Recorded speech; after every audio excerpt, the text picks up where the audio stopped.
جنت کیا ہے؟ بسم اللہ الرحمن الرحیم۔ شروع اللہ کے نام سے جو بڑا مہربان نہایت رحم کرنے والا ہے۔ محترم ناظرین، السلام علیکم۔ ناظرین، جنت عیش و آرام کی ایسی جگہ کا نام ہے جو ایمان والوں کو ان کے ایمان کے صلے سے اللہ تعالیٰ کی طرف سے عطا ہوگی۔ حضرت ابو ہریرہ سے روایت ہے کہ رسول اللہ صلی اللہ علیہ وسلم فرماتے ہیں کہ میں نے اپنے نیک بندوں کے لیے ایسی نعمتیں تیار کر رکھی ہیں جن کو نہ کسی آنکھ نے دیکھا ہے، نہ کسی کان نے سنا ہے، اور نہ کسی انسان کے دل میں کبھی اس کا خیال آیا ہے۔ کوئی آدمی بھی ان نعمتوں کو نہیں جانتا جو ان بندوں کے لیے چھپا کر رکھی ہیں، جن میں ان کی آنکھوں کے لیے ٹھنڈک کا سامان ہے۔ جنت میں تمہارے ایک قدم کے برابر کی جگہ دنیا میں جو کچھ بھی ہے اس سے بہتر ہے، اور اگر جنت کی عورتوں میں سے کوئی عورت زمین کی طرف جھانکے تو جنت سے لے کر زمین تک روشن کر دے اور خوشبو سے بھر دے، اور اس کا دوپٹہ بھی دنیا اور دنیا میں جو کچھ ہے اس سے بہتر ہے۔ جنت میں ایک درخت ایسا ہے کہ سوار اس کے سائے میں 100 سال بھی چل لے تو اسے پار نہ کر سکے، اور تم چاہو تو یہ آیت پڑھو، وَظِلٍّ مَمْدُودٍ، اور جنتی لمبے سائے تک اس درخت کے نیچے رہے گا۔ جنتی جنت میں کھائیں گے اور پیئیں گے، لیکن نہ تو تھوکیں گے، نہ پیشاب خانہ کریں گے، اور نہ ناک کی صفائی کریں گے۔ صحابہ رضی اللہ عنہ نے عرض کیا، کھانے کا کیا ہوگا، یعنی ہضم کیسے ہوگا؟ آپ صلی اللہ علیہ وسلم نے ارشاد فرمایا، ڈکار آئے گی اور پسینہ مشک کے پسینے کی طرح، یعنی غذا کا جو اثر نکلے گا وہ ڈکار اور پسینے کے ذریعے نکل جایا کرے گا، اور جنتیوں کی زبان پر اللہ تعالیٰ کی حمد و تسبیح اس طرح جاری ہوگی جس طرح اس کا سانس جاری ہوگا۔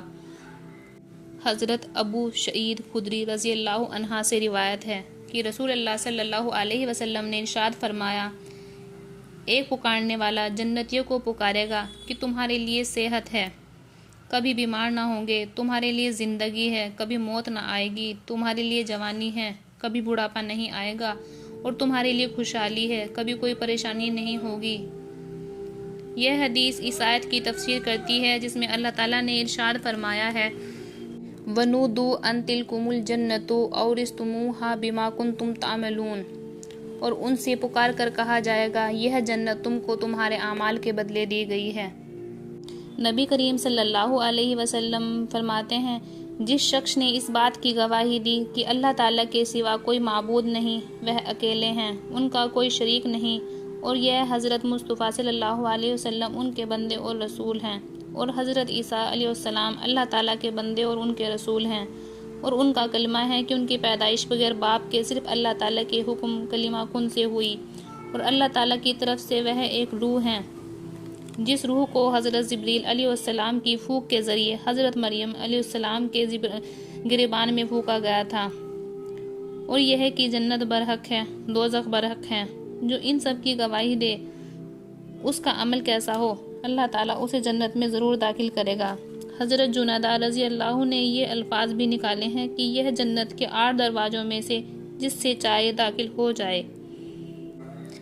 حضرت ابو ہریرہ رضی اللہ عنہ فرماتے ہیں کہ دیہات کے رہنے والے ایک صاحب رسول اللہ صلی اللہ علیہ وسلم کی خدمت میں حاضر ہوئے اور عرض کیا، یا رسول اللہ، مجھے کوئی ایسا عمل بتا دیجیے جس کے کرنے سے میں جنت میں داخل ہو جاؤں۔ آپ صلی اللہ علیہ وسلم نے ارشاد فرمایا، اللہ تعالیٰ کی عبادت کیا کرو، کسی کو ان کا شریک نہ ٹھہراؤ، اللہ کے سوا کوئی معبود برحق نہیں ہے، فرض نماز پڑھا کرو، فرض زکوٰۃ ادا کیا کرو، اور رمضان کے روزے رکھا کرو۔ ان صحاب نے عرض کیا، اس ذات کی قسم جس کے قبضے میں میری جان ہے، جو اعمال آپ نے فرمائے ویسا ہی کروں گا، ان میں سے کوئی اضافہ نہیں کروں گا۔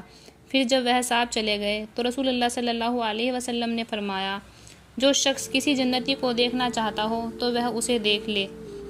رسول اللہ صلی اللہ علیہ وسلم فرماتے ہیں، جب جنتی جنت میں پہنچ جائیں گے تو اللہ تعالیٰ ان سے ارشاد فرمائیں گے، کیا تم چاہتے ہو کہ میں تم کو مزید ایک چیز عطا کروں، یعنی تم کو جو کچھ اب تک عطا ہوا ہے اس پر مزید ایک خاص چیز عنایت کروں؟ وہ کہیں گے، کیا آپ نے ہمارے چہرے روشن نہیں کر دیے، اور کیا آپ نے ہمیں دوزخ سے بچا کر جنت میں داخل نہیں کر دیا؟ اب اس کے علاوہ اور کیا چیز ہو سکتی ہے جس کی ہم خواہش کریں؟ بندوں کے اس جواب کے بعد پھر اللہ تعالیٰ پردہ ہٹا دیں گے، جس کے بعد وہ اللہ تعالیٰ کا دیدار کریں گے۔ اب ان کا حال یہ ہوگا کہ جو کچھ اب تک انہیں ملا تھا ان سب سے زیادہ محبوب ان کے لیے اپنے رب کی دیدار کی نعمت ہوگی۔ سبحان اللہ۔